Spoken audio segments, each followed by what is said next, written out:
Okay, hi everyone. We're really excited to be here. We're coming from the Anxiety and Depression Research Center. I'm a first-year graduate student in Michelle Krask's lab.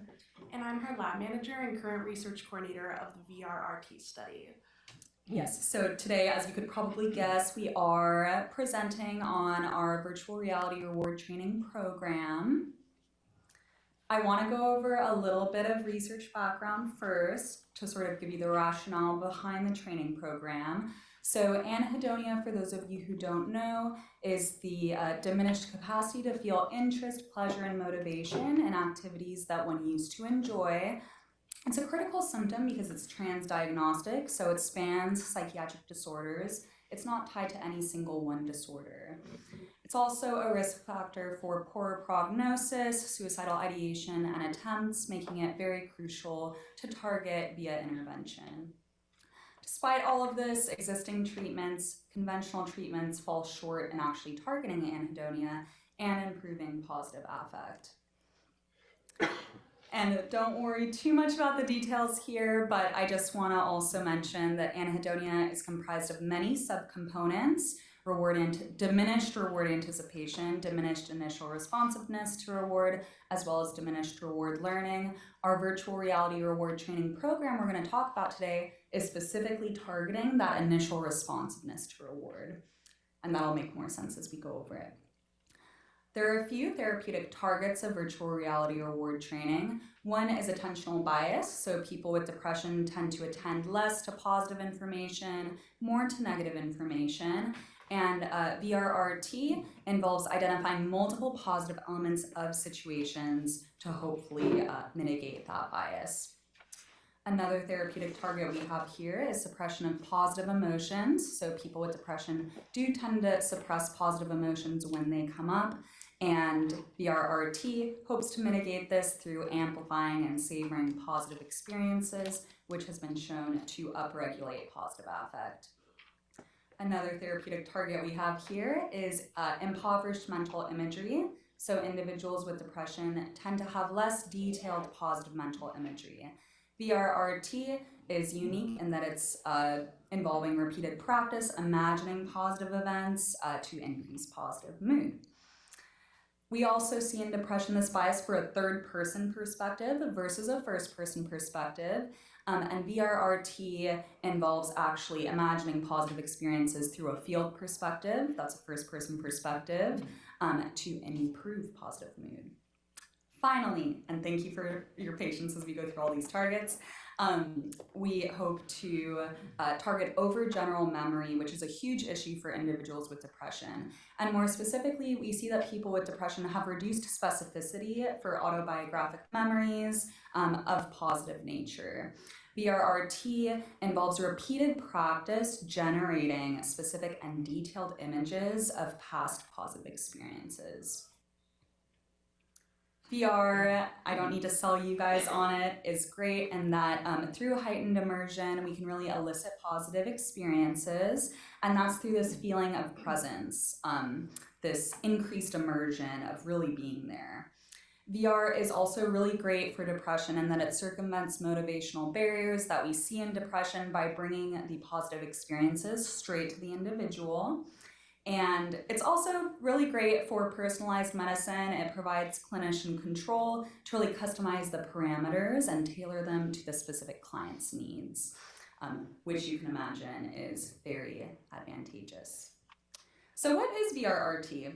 Well, it's a combination of 360 videos and interactive apps to train attention to and savoring of positive experiences.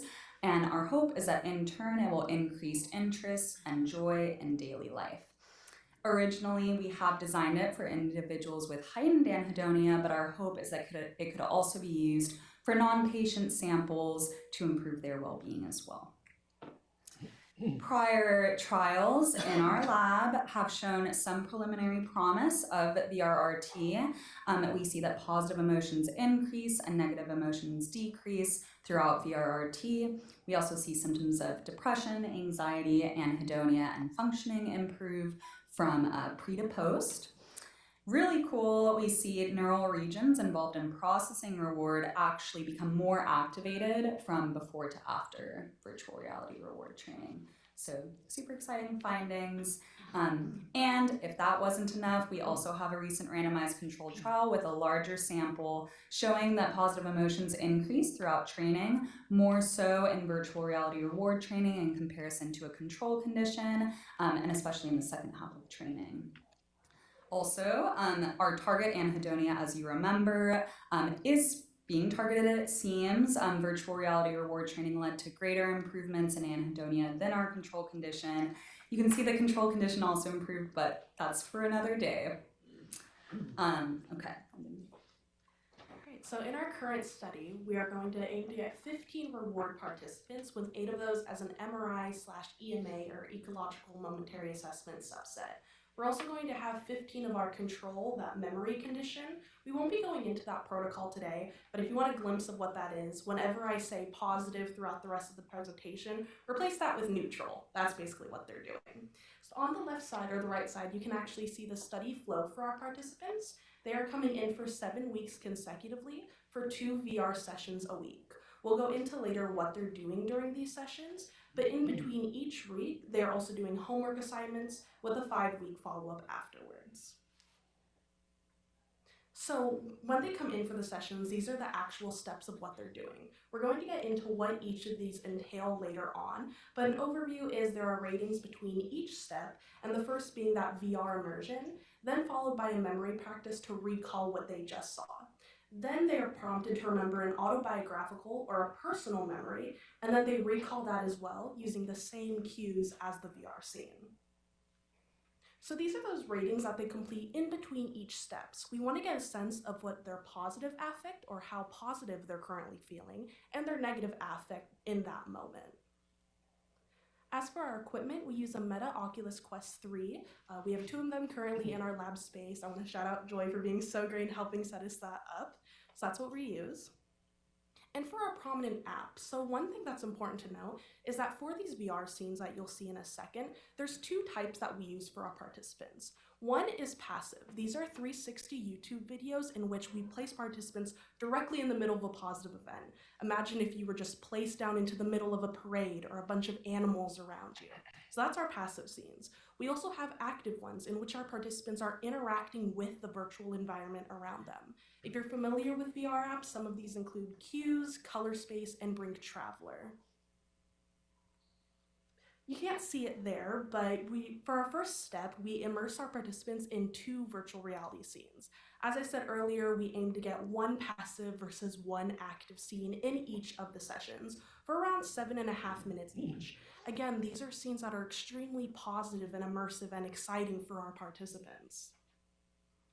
And as you can see, these are some examples. The left is if you're currently placed in the middle of a musical happening right now, and the second one is launching a rocket, so very fulfilling. Then second, they go into that recall. So they first select which scene was more positive for them, and they write about it for 5 minutes, focusing on the most positive parts. Then, using a guided audio, they imagine themselves by closing their eyes as if the scene is happening right now. From beginning to end, first-person usage, sensory situational details, thinking what were the most positive aspects overall, really imagining it as if it's happening in this moment again. Then next, they are prompted to remember a personal memory. So for example, if I say the word success right now, you may think of a time that you excelled in a meeting. Maybe you did well in a competition you prepped for. So we ask our participants, we prompt them with the words such as success and other words to think of one of these memories for them. They then again write about it for those most positive parts from beginning to end. Then they also have that guided audio in which they're really imagining it happening in that current moment. They're reliving that personal memory as if it's happening right now, focusing on those positive aspects, that situational sensory detail. And we hope that over the course of treatment, they'll be able to experience it for longer, really remembering those positive aspects from their own personal memories. And lastly, this is those homework assignments that we said happen in between each week of the sessions. So when they're at home or away from the lab, we give them more positive cue words in which we ask them to remember another memory, and questions like what do you see, touch, hear, or taste, What positive emotions do you experience? And what meaning does this moment hold for you? And that's our presentation. Thank you so much for listening. If you have any questions, feel free to contact us. Thank you all so much. So I know I said wait for questions at the end, but we do have these breaks sort of in between to help transition and set up the next round. So I think that's actually an ideal point to do questions. So for any of our first two presentations, if there are any questions, yes. I'm just curious if what sorts of content. I'm interested in how to produce content that evokes positive emotions. Is there different genres or types of content that you found particularly robust? Well, I can go first, and Aleeza can probably add to it, but what we're really looking for is getting at the variety of different reward subtypes. It's a really good question. So for some people, social reward is going to be a lot more salient. For others, nature and achievement might be more salient. So including variability is super important for the sake of this study, given that there is a lot of individual differences there. I don't know if you have anything to add. I think that's, yeah, and we're also in the middle of piloting all these scenes to make sure that they are really those like positively valent scenes. As Brooke said, some being more calming and relaxing, some being more exciting and dynamic.